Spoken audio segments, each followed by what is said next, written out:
Hello and welcome to Moonbooks page 1. The title we'll be looking inside today is Church of Birds by Ben H. Gagnon. There are dozens of science-based books about the behavior and intelligence of birds, and every year or two a book is published on avian mythology and symbolism.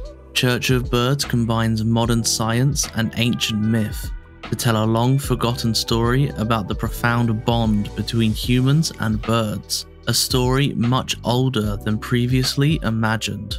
Bird migration mapping, the human fossil record, and recent scientific studies show that our most distant ancestors consistently chose to live in prime bird habitat, a wise choice for an opportunistic species that was itself migratory.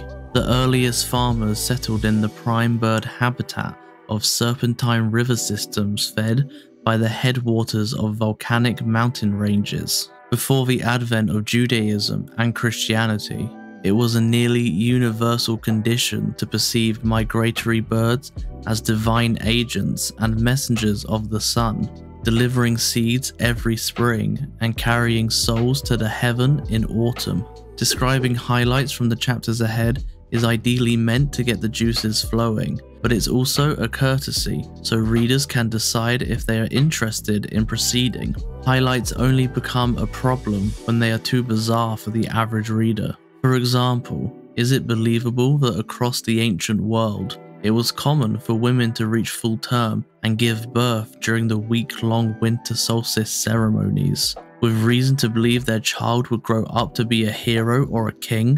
Why haven't I heard of that before? Across the ancient world, spring equinox festivals actively promoted widespread intercourse, an activity fully endorsed by the sacred calendar, celebrated with lascivious poetry, and in one case, featuring a giant wooden phallus carted through the fields. It suddenly becomes more believable that 9 months later, the celebration of the sun's rebirth during the week-long winter solstice festivities was also the time on the sacred calendar for women to give birth. If you would like to continue through this book, it is available on our online store, or alternatively, you can ask your local bookstores to order it in for you. Thank you so much for watching. Subscribe for weekly content, and we'll see you next time.